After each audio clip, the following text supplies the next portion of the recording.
And we're back. In this episode, I want to talk about finishing your beats. Now, somebody out there needs to hear this.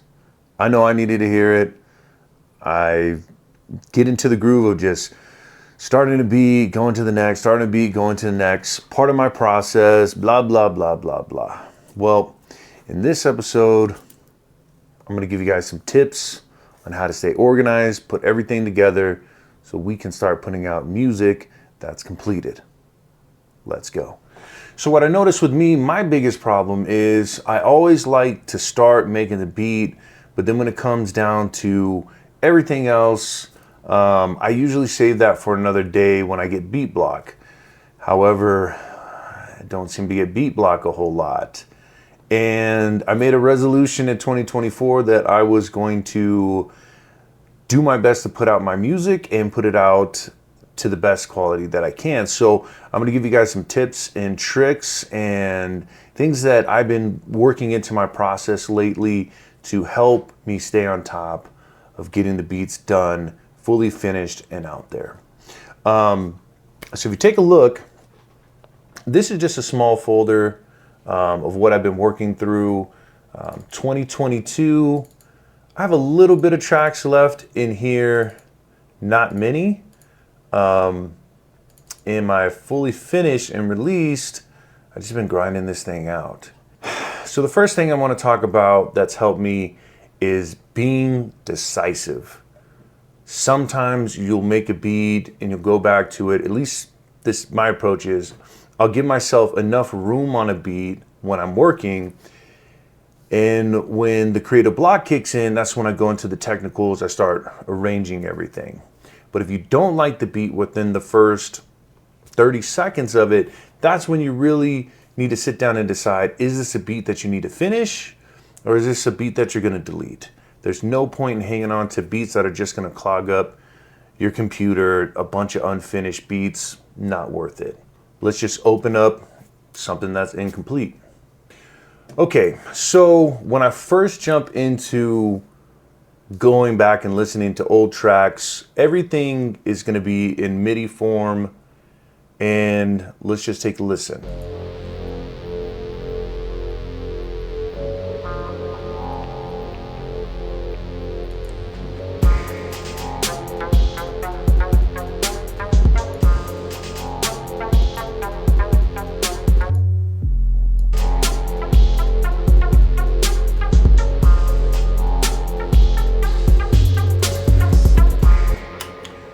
For me, I like the beat. It's not bad. It's not my favorite, but this is the point where you're gonna listen to a track and you're gonna say, is there enough in this beat for myself or for an artist that maybe this is something that they wanna write to, right?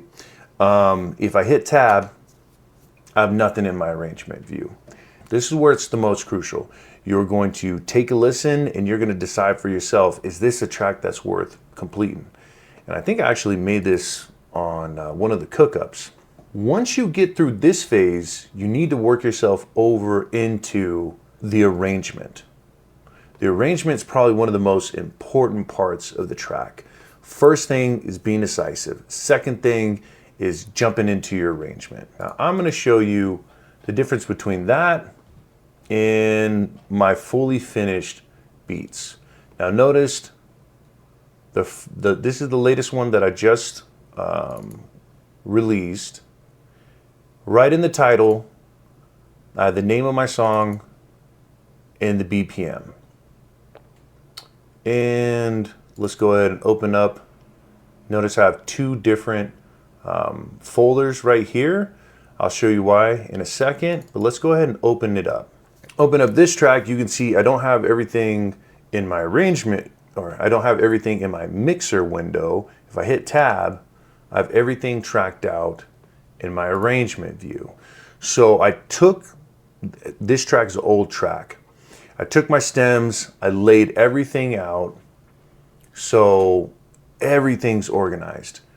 I have everything labeled up top, and then we're gonna jump down into taking those looped sections and then turning them into a song itself.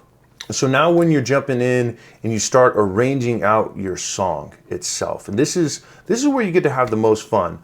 In the beginning, I really hated this process because it just was frustrating.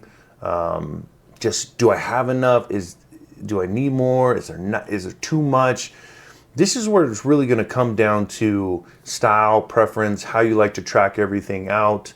But take your loop. Essentially what I did is I built my intro.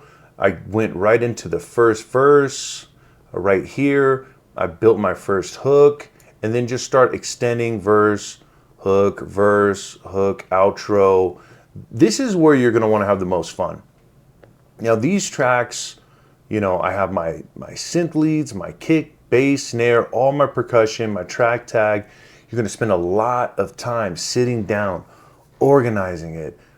Does it need little subtle SFX? Like right here in the beginning, I start with an SFX and roll into another one. So I start to add all these little details into the track to turn it into a song. The third thing that I like to do is hard. I do a pre-mix before I get to my arrangement, but once the arrangement's completely done, that's when I'm going to go into, and you need to take time on this. You need to spend time and mix your beat.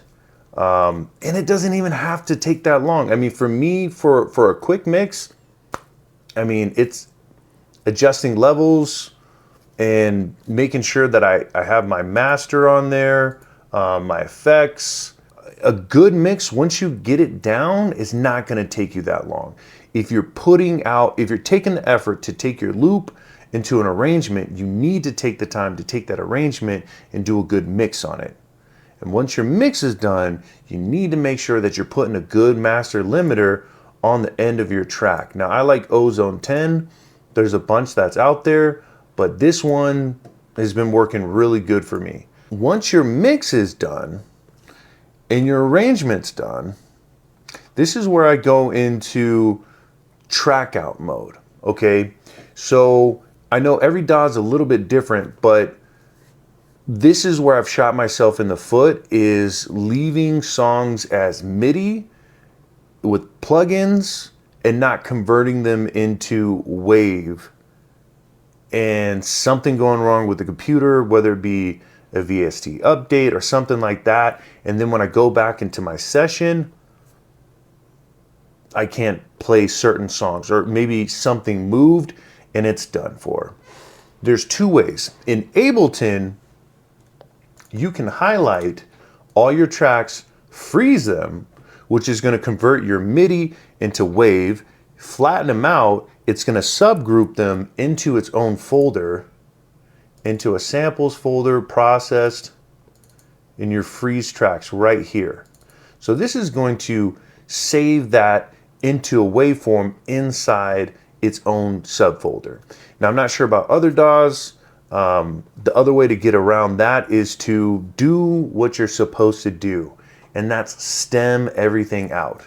If you don't know what stemming is, that's just the process of sending out each individual track as a wave audio file, and you can bring that into your DAW and then mix it down, save it again so it's ready to go. Fortunately for me, I don't have to worry about that process. I freeze, flatten, and then I have two different versions. I'm going to go ahead and open up, which is super simple. Notice the CPU usage at 11. We're going to go ahead and open the flattened version. CPU usage a little bit lower, not too much, because I do have a couple of plugins on the master still, but this is all waveform. There's no MIDI in here. Everything's waveform. So if something happened, and this happened to me going through some of these old beats where I had plugins that I don't have anymore. I mean, I've been doing this a long time. I've uninstalled plugins. I've moved folders. I've moved drum kit folders from one hard drive into a new hard drive. It can't find those. And you spend so much time trying to figure out, oh, what was that drum sound? Oh, it was named this, right? So if you freeze everything, flatten it out, that's one way to do it. You can stem it out open up, make a new session folder, and believe me, it takes a little bit of extra time to do it, but later on, if you're ever trying to go back to that track, you're not gonna try to sit there for hours figuring out, oh, where's that drum kit? Where's that VST? I had Arturia do an update where they stopped using VST2 plugins and was only using VST3 plugins, and it messed up a lot of the songs that I was working on because everything switched over. A simple update. But in this instance, you don't have to worry about that. Keeping everything organized is key. I have my Ableton session. This is my folder for my sessions. This is my MIDI version. This is my flattened version. I have my WAV and MP3 versions, my songs tagged and untagged. Then I have my stem folder. Go into my stem folder. These are all my stems. I compress them into a compressed folder. So if you're loading your beats onto a platform or you're wanting to use a platform like BeatStars, they're going to ask you for untagged audio, and then they're going to ask you for stems that are in a compressed folder. And then you can start to go into little details on BeatStars. But regardless, if you're working with an artist and an artist pays you money and they want to record a song, if you're in a studio session and all you can give them is a WAV or an MP3, and you can't give them stems to do a full mix later on with the vocals, the beat's almost worth nothing. The song will never sound as good as it would if you had taken the time to stem everything out. And you might get away with working with artists who don't have a whole lot of experience and they just want to, get into the studio session. They want to record on one of your songs. But if you start working with artists who are giving you money and taking their time, and maybe they've worked with a couple of different studios, or maybe they have a engineer that they work with and they're saying, hey, I'll give you the money, send me over the stems so we can get the song mixed and mastered. If you don't have the stems, you're wasting that artist's time. You're wasting the engineer's time. It's not worth it. In this way, when you have everything put together, you're organized to a T. Like right now, if something happened to my VSTs, I'm not worried about anything. Everything's stemmed out. I took my time to find how I like my mixes to go. So a mix for me doesn't take any time at all. It's probably one of the fastest part of this whole process. That initial composition of the track and the arrangement's the longest part.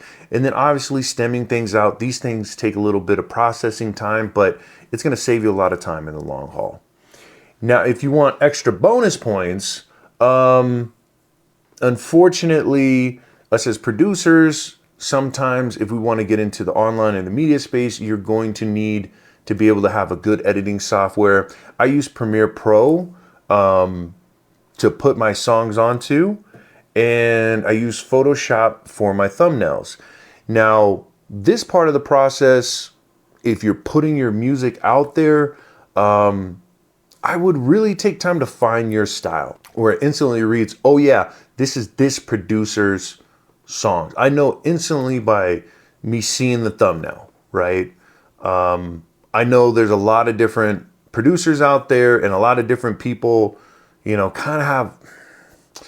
a lot of people have similar thumbnails, so it's really hard to tell who's who, but there's guys out there who instantly I can recognize, like, it's this guy, it's this producer, Epic the Don. He's a really good one at that, where all of his thumbnails, have a similar color flow, similar style. Matter of fact, let's pull up Epic. And you know that it's Epic just based on his thumbnails. I mean, his channel has a readability about it that, you'll see it go by and you're like, that's Epic. If you're a follower, you're going to click on his channel. Okay. Now, here's an example, and this is kind of what I'm talking about. Nothing wrong with this. I'm not knocking it. You can do it if you want, but this to this, I mean, these are two different channels, but their thumbnails completely the same. There's another guy. I mean, I know it's a trend, but it's really hard to stand out if all your thumbnails look just like another producer's thumbnails, especially if you're trying to build a following. I recommend finding your style in the thumbnails, processing it, putting it on there. Hey guys, thanks for watching. If you're struggling to finish your beats, I'm hoping that this will kind of give you a nice, clear, organized outline on how to do that. Let me know down in the comments below if you have certain methods or things like that that helps push you through, or if you're a habitual beat maker and beat unfinisher. And while you're at it, check out the other videos down below, or check out these videos and like, subscribe, and turn on that notification bell so you can stay up to date on all the latest episodes. We'll see you on the next one.